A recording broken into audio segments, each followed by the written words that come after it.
उत्तर प्रदेश के यशस्वी माननीय मुख्यमंत्री श्री योगी आदित्यनाथ जी को अब मैं उनके आशीर्वचन के लिए आमंत्रित करता हूं। माननीय मुख्यमंत्री महोदय।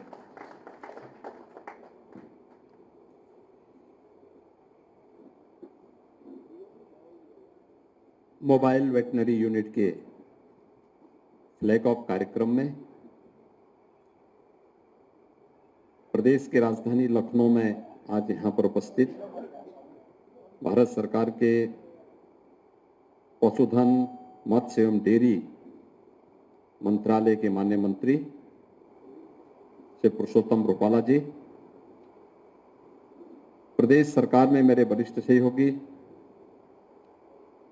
पशुधन विभाग के मंत्री श्री धर्मपाल सिंह जी,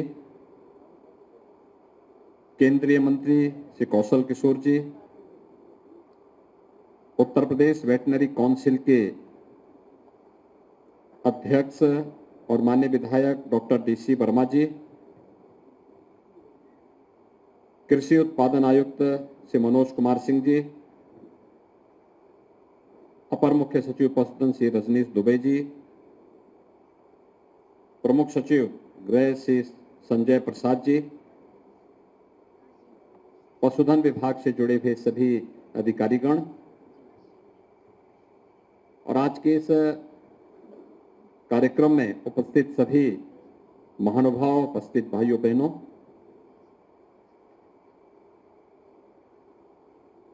वासंतीय नवरात्रि के इस पावन आयोजन के अवसर पर उत्तर प्रदेश की लगभग 6 करोड़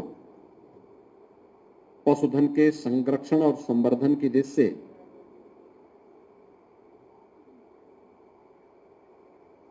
भारत सरकार के द्वारा उपलब्ध कराए गए मोबाइल वेटनरी यूनिट के लिए मैं आज आदरणीय प्रधानमंत्री जी के प्रति आभार व्यक्त करते हुए केंद्रीय पशुधन, मत्स्य और डेयरी मंत्रालय के माननीय मंत्री श्री रूपाला जी का उत्तर प्रदेश वासियों की ओर से हृदय से अभिनंदन करता हूं, उनका स्वागत करता हूं।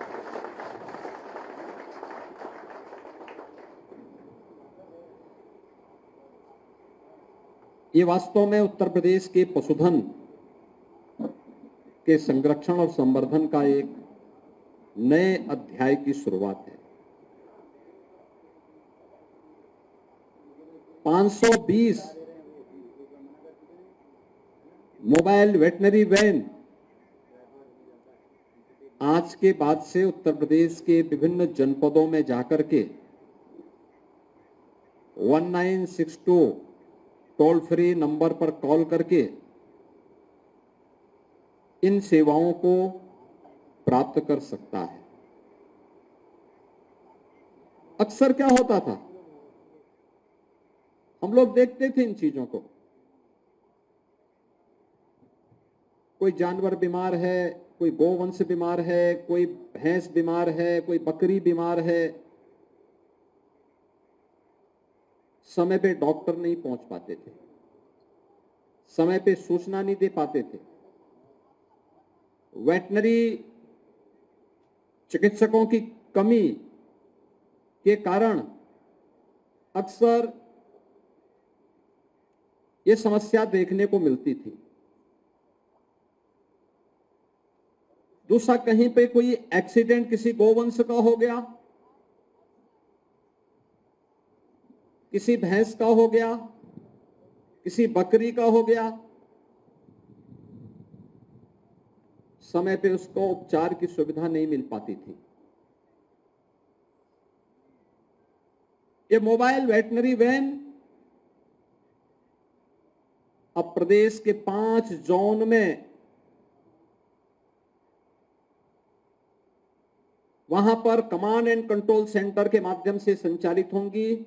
प्रदेश के माध्यम से इनकी मॉनिटरिंग होगी और रियल टाइम मॉनिटरिंग के माध्यम से न केवल हमें जानने का अवसर प्राप्त होगा कि कौन सी जोन में कैसा कार्य हो रहा है, बल्कि पशुपालकों के अमूल्य निधि के माध्यम से उत्तर प्रदेश को एक बार फिर से हम लोग दुग्ध उत्पादन के नंबर 1 ही नहीं बल्कि इससे भी कई आगे बढ़ करके लाखों लोगों के जीवन में परिवर्तन लाने का कार्य कर पाएंगे। ये सचमुच पशुधन के क्षेत्र में एक नए युग का सूत्रपात होने जा रहा है और मैं इसके आदरणीय प्रधानमंत्री जी के प्रति हृदय से आभार व्यक्त करता हूं। हम लोगों ने पिछले 6 वर्ष के अंदर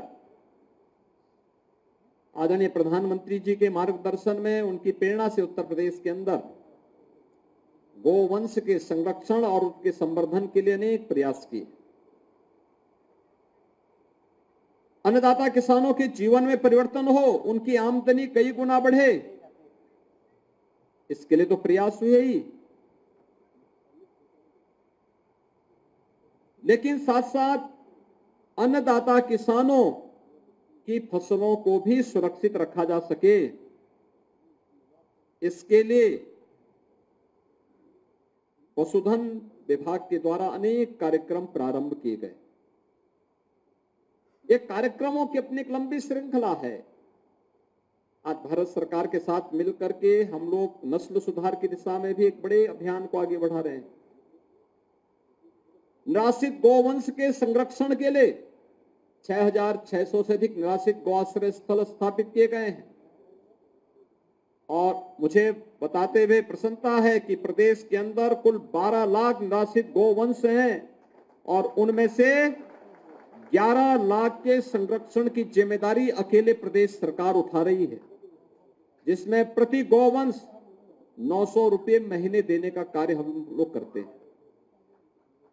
3 प्रकार की योजनाएं उसमें हमारी चल रही है।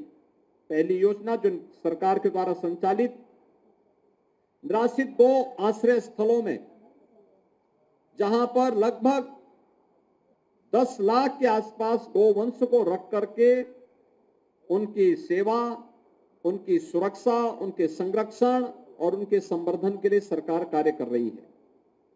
इसमें प्रदेश के हमारे वेटनरी डॉक्टर्स का, राजस्व विभाग के कार्मिकों का, जिला प्रशासन का, ग्राम पंचायतों का और नगर निकायों का भी एक बड़ा योगदान उसमें मिलता है। दूसरा कार्यक्रम है जो मुख्यमंत्री सहभागिता योजना। कोई भी किसान अपने घर में 4 गोवंश रख सकता है। निराश्रित गौ आश्रय स्थल से लेगा तो हम उसे 900 रुपये प्रति गोवंश प्रति माह उपलब्ध करवाएंगे। हर महीने उनका भौतिक सत्यापन होगा और भौतिक सत्यापन के बाद धनराशि डीबीटी के माध्यम से किसान के खाते में जाएगा। तीसरी योजना जो इसमें हम लोगों ने संचालित की है वह है कुपोषित परिवारों के लिए ब्याई हुई गाय उपलब्ध करवाना निराश्रित गौ आश्रय स्थल से। बड़े पैमाने पर कुपोषित बच्चे या माताएं जिन परिवारों में हैं उन्हें भी ये उपलब्ध करवाने का कार्य हुआ। कुल 11 लाख निराश्रित गोवंश को इस प्रकार से संरक्षण करने का कार्य राज्य सरकार के द्वारा चलाया गया। आदरणीय प्रधानमंत्री जी ने उत्तर प्रदेश के अंदर गोवर्धन योजना की शुरुआत भी करवाई। अब उसके माध्यम से उत्तर प्रदेश के अंदर गोवंश के द्वारा यानी जो गाय का गोबर है यह अतिरिक्त आमदनी का स्रोत किसानों को लिए बनेगा। बायोफ्यूल की यूनिट लग रही है यूपी के अंदर, वह अतिरिक्त आमदनी का स्रोत भी बनेगा और ये कार्यक्रम युद्ध स्तर पर चल रहे हैं। गाय के गोबर से आज उत्तर प्रदेश में कुछ जनपदों ने पेंट बनाने का काम भी किया है और हमारा प्रयास होना चाहिए इस पेंट को ब्रांडिंग करते हुए इसे हम सब्सिडी दें और इसको खूब हाईलाइट करें और प्रयास करें कि हर देव स्थलों पर, अपने घरों की लिपाई पुताई पर इस पेंट का इस्तेमाल करें। राज्य सरकार इसको लेकर के एक नए कार्यक्रम को लेकर के आगे बढ़ेगी। और तीसरा जो कार्यक्रम हम लोग चल रहे हैं कि गंगा जी के तटवर्ती सभी जनपदों में, लगभग हमारे 27 जनपद गंगा के तटवर्ती जनपद हैं। इन जनपदों में प्राकृतिक खेती को बढ़ावा देने के लिए अब तक हम लोग प्राकृतिक खेती के लिए और साथ साथ यहां पर प्रदेश के अंदर हम लोगों ने इस प्रक्रिया को आगे बढ़ाने की दिशा में जो कदम बढ़ाए हैं, इसमें जैविक और प्राकृतिक खेती में अब तक हमारी लगभग 1.25 लाख हेक्टेयर भूमि में वर्तमान में यह कार्रवाई हमारी प्रारंभ हो चुकी है और हमारा प्रयास है कि इसमें बढ़ोतरी हो। इसमें बुंदेलखंड के 7 जनपदों को भी हम लोगों ने लिया है। एक देसी नस्ल की गाय, हमारा यह मानना है कि वह एक वर्ष में 30 एकड़ खेती के लिए पूरी तरह यानी उस खेती को विषमुक्त बनाने के लिए फर्टिलाइजर, केमिकल और पेस्टिसाइड स्वयं गाय का गोबर और गाय के मूत्र से ही उपलब्ध हो सकता है और यह कार्यक्रम भी युद्ध स्तर पर प्रदेश के अंदर प्रारंभ हुआ है।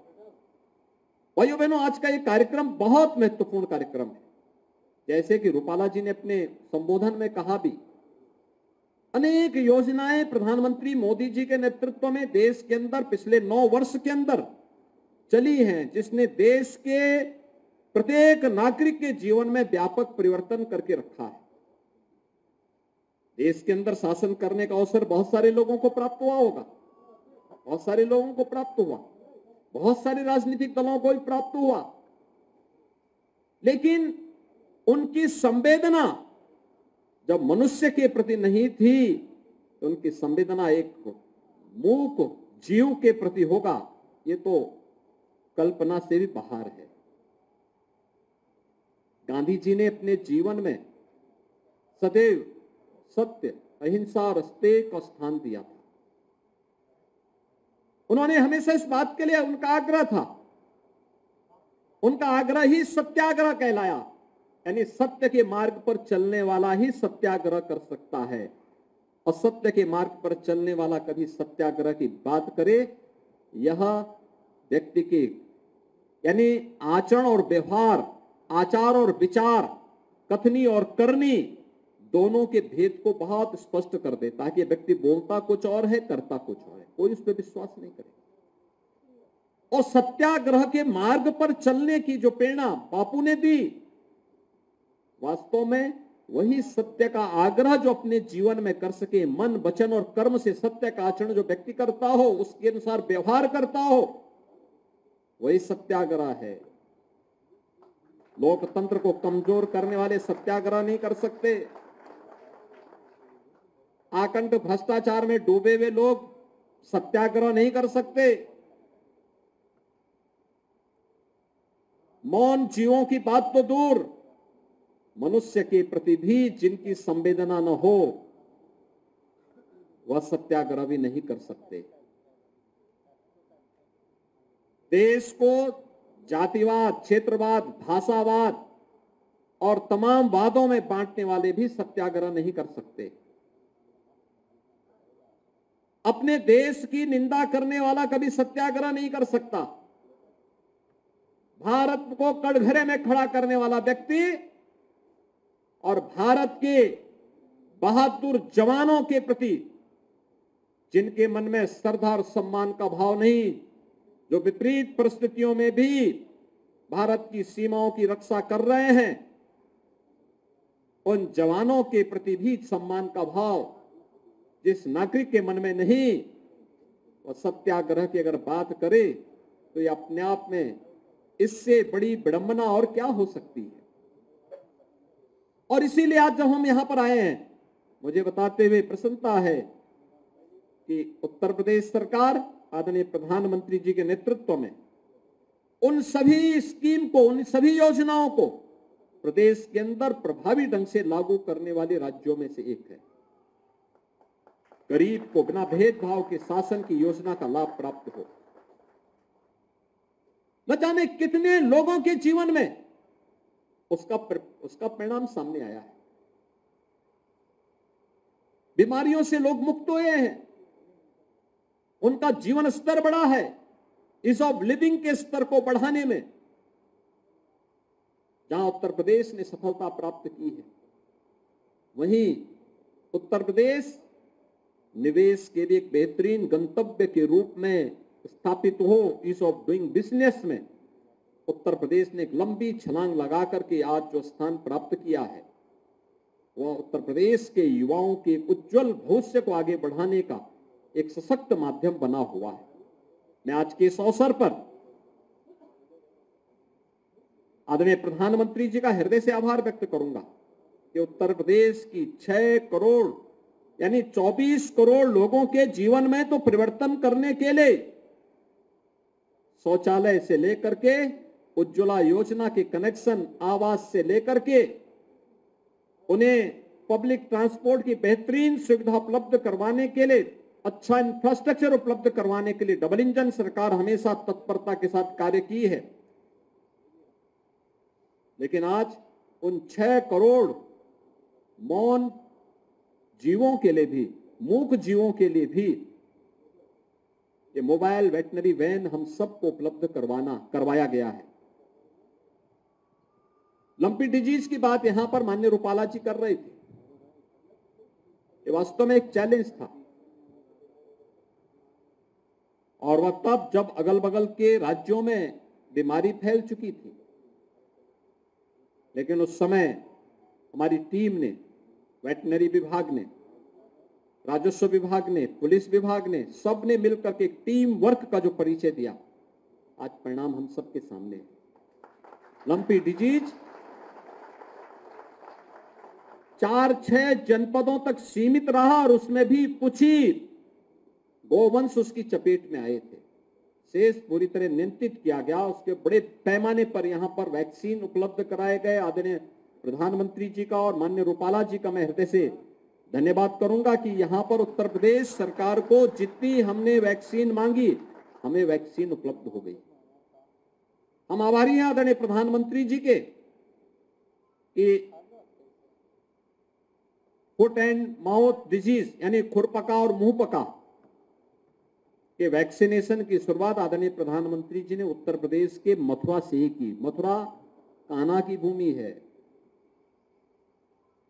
गोपालन की भूमि है, वहां से किया। अब तक उत्तर प्रदेश या देश के अंदर आजादी के बाद किसी ने सोचा भी नहीं था कि यहां के पशुपालकों के द्वारा जो दुग्ध उत्पादन होगा, अपनी डेयरी से उसे वैश्विक बाजार में स्थान क्यों नहीं मिल पा रहा है।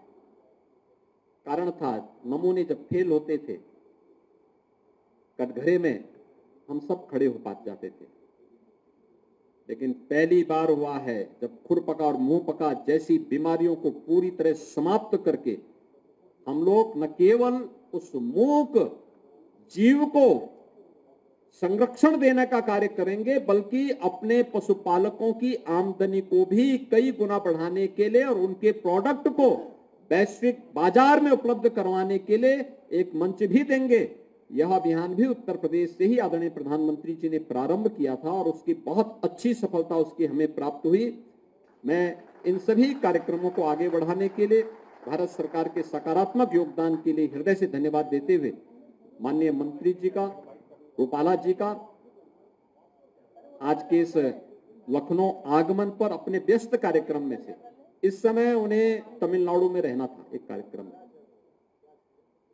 विभाग ने जब मुझे कहा कि फ्लैग ऑफ करना है, मैंने कहा फ्लैग ऑफ मुझे अकेले नहीं करना है, रूपाला जी को मैंने इसमें आमंत्रित करने के लिए कहा है कि तो माननीय रूपाला जी जब रहेंगे तभी यह कार्यक्रम होगा। एक आध दिन आगे पीछे हो सकता है लेकिन अच्छा होगा। देखिए उन्होंने जिस भाव के साथ दिया, ये 520 मोबाइल वेटनरी यूनिट 201 करोड़ रुपए की लागत से उत्तर प्रदेश को प्राप्त हुई और 5 अलग अलग जोन में, यानी उसको अब सेंट्रलाइज नहीं डिसेंट्रलाइज करते हुए अलग अलग जोन में भी हमें कार्यों को देखने का, उसकी समीक्षा करने का एक अवसर प्राप्त होगा कि कैसे अलग अलग कंपनियां इन कार्यक्रमों के साथ जुड़ी हुई हैं और जो कार्यक्रम आगे बढ़ाएंगे, क्वालिटी के साथ सेवाएं उपलब्ध करवाएंगे, उसे प्रोत्साहित करने का कार्य भी सरकार करेगी। एक दूसरे का मूल्यांकन करने का अवसर भी प्राप्त होगा। आज मैं एक बार फिर कह सकता हूं कि मूक जीवों की का आशीर्वाद आदरणीय प्रधानमंत्री जी के साथ में, माननीय रूपाला जी के साथ में और पूरे अभियान के साथ जो भी लगेगा उसको अवश्य प्राप्त होगा। इस विश्वास के साथ मैं आप सबको वासंती नवरात्रि के इस अवसर पर, और 30 मार्च को रामनवमी भी है, रामनवमी की हृदय से बधाई देता हूं, अपनी शुभकामनाएं देता हूं। और मुझे पूरा विश्वास है कि ये सेवाएं उत्तर प्रदेश के पशुधन की गुणवत्ता को बढ़ाने, उनके संरक्षण और संवर्धन में एक बड़ी भूमिका का निर्वहन करेंगे। आप सबके प्रति मेरी शुभकामनाएं। धन्यवाद। जय हिंद। बहुत बहुत धन्यवाद माननीय मुख्यमंत्री महोदय। आज का ये कार्यक्रम 2 कारणों से विशेष है। पहला कारण हम सबको पता है कि आज 520 mobile veterinary units Uttar Pradesh के 75 जनपदों में रवाना हो रही हैं, और एक दूसरा महत्वपूर्ण कारण ये है कि माननीय मुख्यमंत्री महोदय ने अनवरत पिछले 6 वर्षों तक इस प्रदेश को नेतृत्व दिया है। हम सब चाहते हैं आप खड़े होकर एक बार करतल ध्वनि के साथ माननीय मुख्यमंत्री महोदय का अभिनंदन करें, जिन्होंने पिछले 6 वर्षों में उत्तर प्रदेश को एक खुशहाल राज्य बनाने में कोई कमी, कोई कसर नहीं छोड़ी है।